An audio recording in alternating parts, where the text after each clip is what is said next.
Support comes from the Missouri Forest Products Association. Missouri produces wood pallets, railroad ties, white oak barrels, hardwood floors, and more. Details on the variety of products made in the state are at choosewood.com. From the St. Louis Public Radio Newsroom, this is The Gateway. It's Thursday, August 13th. I'm Wayne Pratt.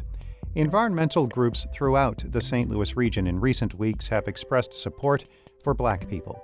The largely white organizations historically have not shown up in Black communities. They probably think we are not interested. That, because of the crime and the stereotype, Blacks don't want anything. I think that's mainly what it is. In just a few minutes, St. Louis Public Radio's Eli Chen reports on environmental activists and what limits their ability to deal with problems in Black communities. St. Louis officials are putting new restrictions on businesses to keep coronavirus from spreading among young people. Starting today, bars and restaurants serving alcohol will limit customers and close at 11 p.m. St. Louis Public Radio's Sarah Fenton reports. St. Louis Mayor Lyda Krewson says more than half of the new coronavirus cases in the city are in young people. That's why the city targeted bars, nightclubs, and restaurants in its new order.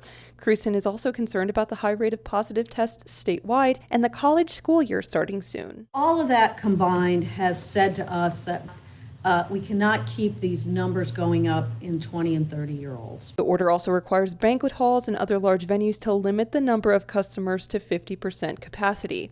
It encourages employees to stay home if they've been close to a person with the virus or when they're waiting on their test results. Dozens of people in St. Louis are testing positive for the virus, and close to 40 coronavirus patients are being admitted at the region's hospitals every day. I'm Sarah Fenton, St. Louis Public Radio. The Ethical Society of Police is criticizing the St. Louis Metropolitan Police Department for fostering systemic racism, corruption, and unfair hiring practices. The society represents Black officers. It released a report this week that includes 25 recommendations, including a grand jury review of shootings by officers and body cameras for all undercover officers.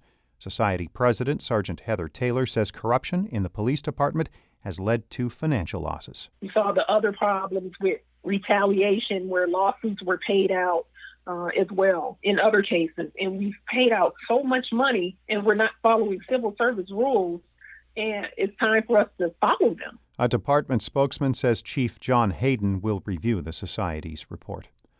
A high-ranking official at Opera Theater St. Louis has resigned after being arrested for child sex trafficking.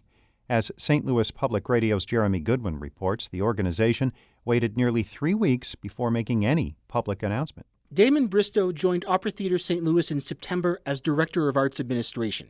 St. Louis County Police arrested him July 22nd. Opera Theater said in a statement it put Bristow on unpaid leave after the arrest and that he later resigned. But none of this came to light until an opera singer and journalist posted Bristow's mugshot on social media Tuesday. Singer Angel Azara participated in Opera Theater's program for early career artists this summer. She had a career coaching session with Bristow. We're all devastated. It's a horrible blow. And it really is out of left field because he was perfectly fine. There was just no clue that he could have done something this heinous. Bristow has not been charged. Police say the investigation is ongoing. I'm Jeremy Goodwin, St. Louis Public Radio.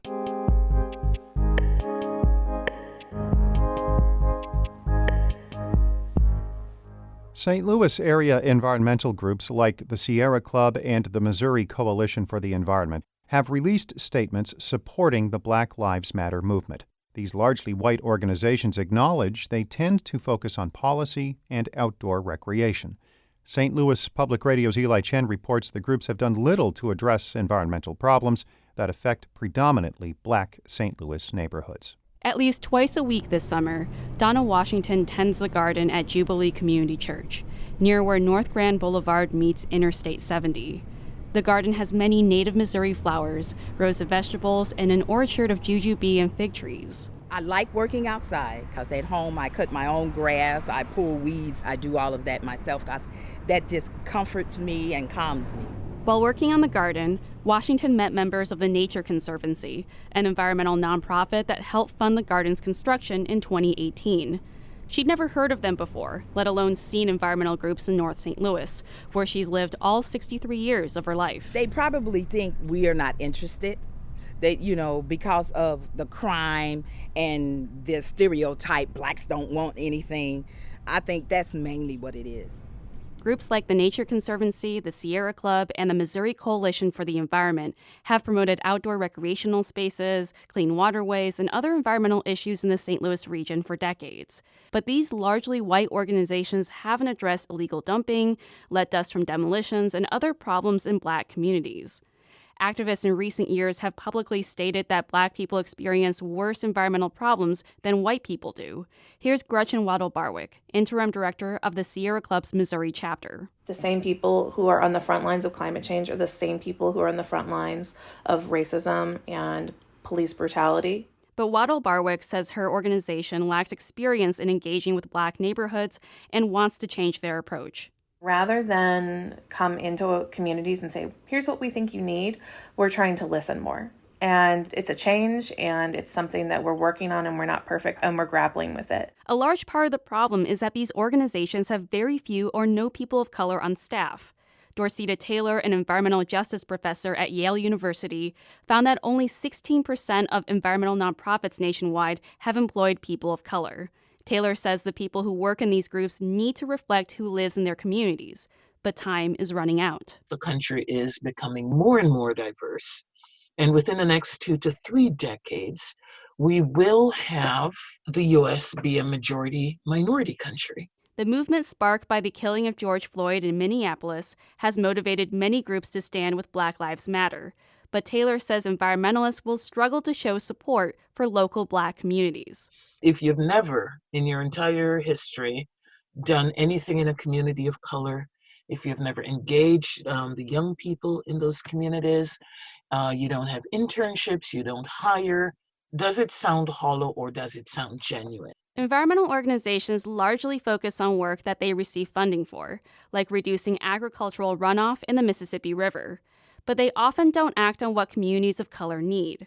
Maisa Khan was the former water policy director at the Missouri Coalition for the Environment. She says she didn't have funding to respond to residents' concerns about drinking water. The best that I could do was share the resources for how to engage local decision makers. The 50-year-old Missouri Coalition for the Environment has struggled to figure out a strategy for its advocacy. Executive Director Heather Navarro says that's made it challenging to fit people of color into their work. We're at a point where we are asking ourselves, are we a grassroots-based organization or are we more of a policy organization? And because if you look at what our staff has done over the last 10 years, most of it is sitting in front of a computer, researching, writing, going to Jeff City. Tasha Phoenix is the Missouri Coalition for the Environment's food justice organizer and is the only person of color on staff. She says if environmentalists want to care about black communities, they should advocate for improving access to healthy food, stable housing, and safe neighborhoods. I'm never going to fight for recreational environment over built environment that people have been put into. I'm fighting for people, and then people will fight for the environment. In other words, the first step towards racial equity is showing up for your neighbors. I'm Eli Chen, St. Louis Public Radio. Our David Casares edited that report. Shula Newman is the executive editor of St. Louis Public Radio. Music by Ryan McNeely of Adult Fur. I'm Wayne Pratt. From the St. Louis Public Radio newsroom, this has been The Gateway.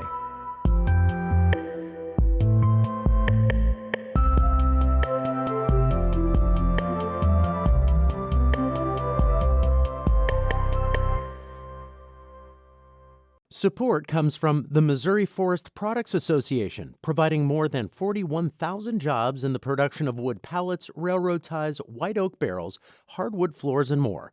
Details at choosewood.com.